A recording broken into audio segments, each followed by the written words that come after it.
Hi there, I'm David Smith, and welcome. It's Optimum Locals MTL, Meet the Leaders program, and we are in Hartford. We're at the opening day of the new session. We're going to talk with lots of folks, lots of the representatives and others who make it all happen for all of us when we return. Stay with us.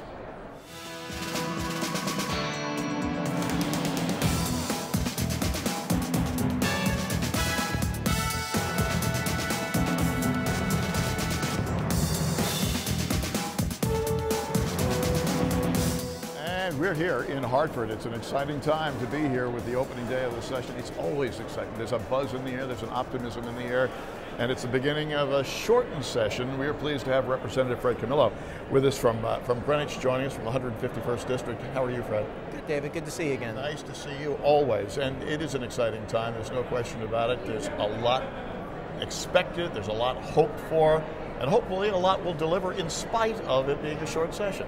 Absolutely. It's always a different feel from a long session, obviously, and the dynamics are different with a short session. We all have our individual bills in a long session. In a short session, you can't introduce an individual bill unless it has something to do with the budget. So if you have something that's non-budget related, you have to work with the committee that has jurisdiction over it, and hopefully have the chairman agree and bring the bill out. So there's always that, and it's, there's a time issue because it's 3 months as opposed to 5, so the deadlines are moved up. But it's always challenging, but things always come up too that are unexpected.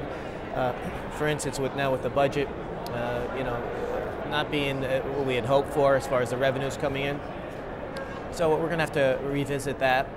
And I know the governor wanted to make this the session of education, and I'm sure he will, but I think now you're going to see it start to again shift back to budget issues and the economy.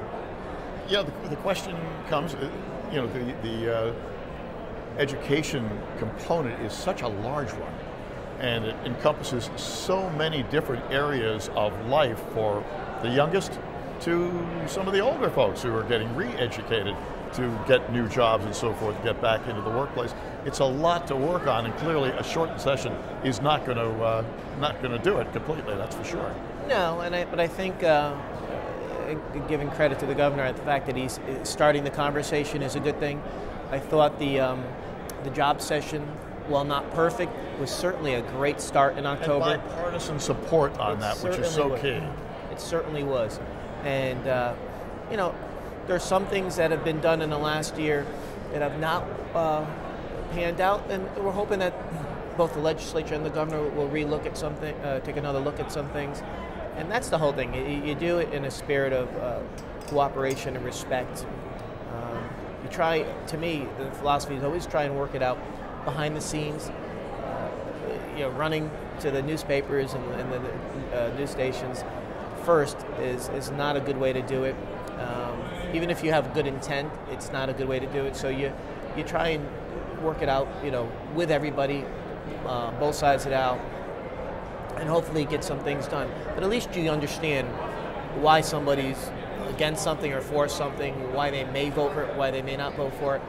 You're not blindsided by reading it in the paper. Well, generally the discourse here is pretty civil.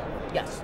People have worked, whether they're newbies here or whether they've been around a little bit. I think the newbies catch on pretty quickly that you do have to work together, and that means respecting each other and being tolerant of each other's views, if not necessarily embracing them. No, exactly. But I think that also stems for how you are in your personal life and what you've done up to now.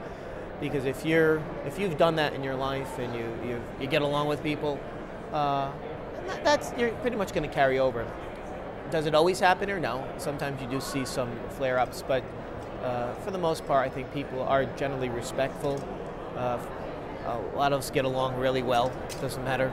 Well, and, jobs are going to be certainly a big focus, as they have to be going forward.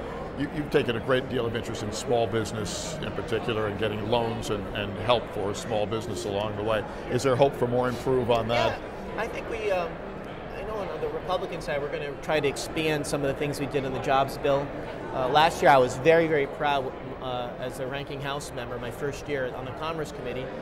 The Republicans had tried for 5 or 6 years to get the Live Here, Learn Here program to keep young people, designed to keep young people in our state. Because we were losing 24 to 34-year-olds at a faster clip than any other state in the nation.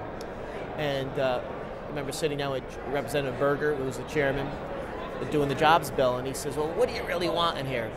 And we had gotten along, we'd worked together, and we got that piece of legislation in there, first time ever. So really proud of that, and that can't happen unless you have good relationships and trust. And we do. We all that committee is great. We get along tremendously. You could walk in there, you won't know who's a Republican, who's a Democrat. It's one of the few committees where I've seen bills passed that had the buy-in of labor, business, and the environmental advocates. Very rare. Fred, that is very heartening indeed, and may it continue into this session. We want to thank you very much for stopping by. I know you've got a day of all sorts of things going on today, but thanks for taking some time to visit with us. Always great to see you. Always great to see you too. Representative Fred Camillo joining us from Greenwich, and more coming up as we talk to the folks on this opening day of the new session. We'll be right back.